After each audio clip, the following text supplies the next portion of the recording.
Eastern Illinois head coach Adam Cushing. The Panthers picked up their first win of the year, starting OVC play 1-0. They won at Tennessee Tech. They will be back in action. They're going to go to Murray State. This is a game that doesn't count in the conference standings. It's the first of two between the teams. They will meet in a conference matchup the last weekend of the regular season. So, Coach, just thoughts on getting that win and your team, and then we'll go to questions. Yeah, obviously, great to finally get into that W column. And I think what was most exciting for everybody in the program was that it wasn't a party in the streets. It wasn't like, oh man, we can't believe we won, right? Everybody just went down there with that expectation and went out there and just we played as hard as we played all year. We played our best football we've played all year. And when you do that, you're going to have a chance to win a game. And obviously, but you see it's every team in this league's really, really good. They had a chance to obviously tie the game in the fourth quarter. It was a heck of a ball game. And the ball bounced our way. And I just keep saying to the guys, if you're playing really, really hard, the ball bounces your way sometimes. And that's what happened. And happy for that. But, I think the best part is we're already off the practice field here and just had probably our best Tuesday of the year. A little bit of excitement and from a win and confidence boost helps, but they really showed up. They practiced hard. They practiced physical today, and they're just excited for another huge challenge against a really, really good football team that we're going down to play in Murray. Thanks, Coach. Dan, I'll let you go ahead and start with any questions you have. All right. Morning, Adam. Morning. So on the dewberry play, what was going through your mind when he picked up the ball, and at what point did you realize he was going to go the distance? Well, we joke with Bryce. He may not be the fastest guy on the team, but what he always is he's football fast, right? We joke with him, right? But he's real football fast. But I think what you saw in that play was unbelievable effort by Kalen Drakeford to run down and just kind of shield, right? Make sure that he did that he blocked legally, because their quarterback was busting his tail and was catching up with Dew. And that's what team football is all about, is Kalen giving his maximum effort to just create the shield enough that was going to create that distance. So, it was awesome to see that and to see him run into the end zone, hand the ball to the official like he's been there before and plans to be there again. You had great balance on offense. Your run game really, really produced and helped to complement your passing game. So I know that's what you're looking for as a coach. Yeah. Obviously we kind of went into the game saying that was going to be one of the keys. We had to get Harrison going. He's been just practicing better and better and better and better. And you saw, Mark Kenzie was not in action. So we were, we just thought, hey, let's go run the football, and that's going to set up the pass. And I think that's exactly what happened. I think, Coach John Kuzieski called a great game from that perspective, and really, with that balance, that's why we were moving the ball consistently. I know I ask you about this every week, but you just talked about Mark Kenzie, overall healthier team at this point.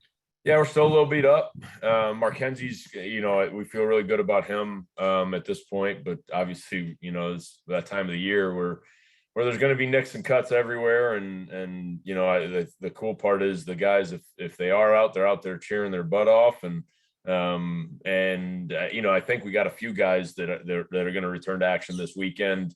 I'm going to knock on every piece of wood I can find around here that becomes the case, because they're trending in the right direction. But that's Division I football, right? Is those things happen and the next guy up. And I think that's what you saw with Darius Smith, right? We've been a little banged up at the receiver position.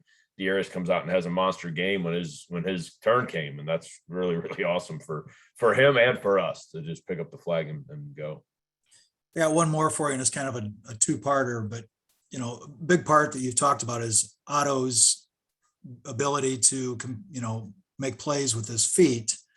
But then the double-edged sword of that is, you're banged up, and if he goes down again. And my second part of that is, I see Zach Weir has moved up to number 2 on the depth chart. So I guess just kind of walk me through that, the thinking there. Yeah, obviously. Otto that's his game, right? And he's playing good football, and we can't take that away from him. That's how he likes to play the football game, and that's what gets him in a groove. And him in a groove is a really dangerous football player, right? He can beat a lot of people with. So we're just going to continue to let him be him.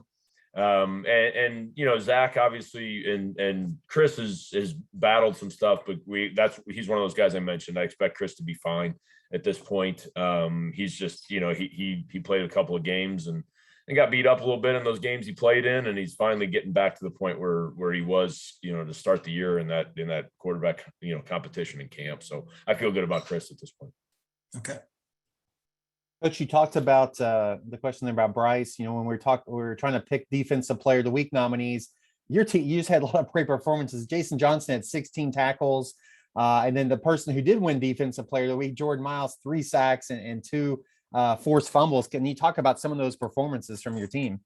Yeah, I mean, we go from you know, the joke being we're allergic to the quarterback to you know, really stepping up, and that was the difference in the game, in my opinion. Was our offensive line did a nice job of really keeping Otto clean for the most part, and we got home a little bit, and so obviously great effort by Tim Vargo with 2 sacks, and he had another one that he pulled the guy down at the line of scrimmage, right? And so and then Jordan with the 3 sacks, couple of you know, incredible individual efforts there with Jordan forcing the fumble as well, right? 2 forced fumbles.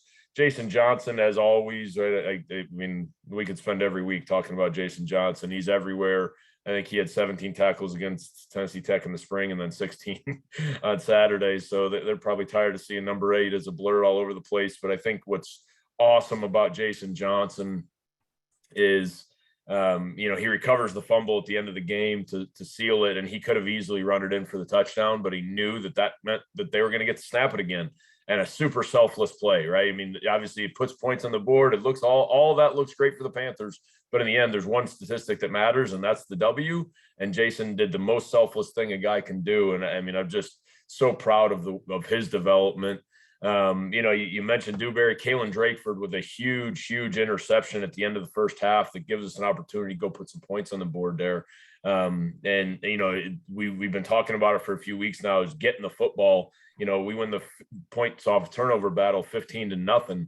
That's the difference. You know, we win the game by 14. That's the difference in the football game. Anything to be said about, and I asked you last week about the 3 FCS games you had were all close. This time, you know, it was 20. You had a 7-point lead before the fumble. Anything to be said what your team learned from playing in those close games to finally get you over the hump?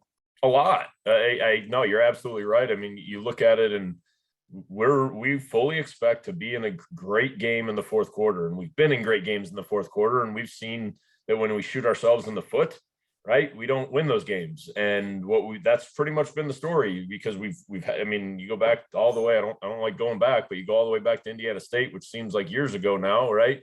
But we drive the ball and possess it for 19 plays or 22 plays, whatever it was in the fourth quarter. We do some good stuff. But it was ultimately just about the self-inflicted wounds. Same thing against Dayton, same thing against Illinois State. So, I mean, we've been in some great football games that it's built our confidence a ton. We know how to play tight football games in the fourth quarter, and now we go and win one, and that's a huge boost for our confidence. Last question, and then we'll let you go. So Murray had coming off their open day. They played 2 FBS teams. But I mean, you all just played in March, so it's not been that long since you saw them, but just your thoughts on them and the schedule they played so far too. Well, they played 2 FBS teams, but they've played them real tough. I mean, they're up on Cincinnati. You know, I watched both those games from start to finish, right? And man, did they played great football. Obviously, the you know, both Cincinnati and BG kind of, you know, did a little bit better in the second half, but man, they're playing really good they're dominant in their other game, obviously. I mean, they're playing really good football from top to bottom. They play real hard. They're well coached and they're physical. I mean, they're a recipe for how you win football games. They can run the ball. They've got good play action off of it. Their quarterback's dangerous, and defensively, they're super physical. They're sound with what they do, and they're super physical. I've got tons of respect for what Coach Hood is doing, and it's going to be a heck of a football game. And I think if you look at our football games against these guys the last 2 years, one, the ball got spotted on the 1-inch line and we lost the game. And then one was a heck of a football game in the fourth quarter, kind of going back and forth. It's going to be a phenomenal football game, and we've just got to go out there and play our absolute best, because we got a tremendous team we're going to play. Dan, did you have anything else? No, I'm good. Thanks so much, Adam. Thanks, Kyle. Appreciate your time, Coach. Best of luck this weekend. We'll talk to you next Tuesday. Thanks so much. Go Panthers.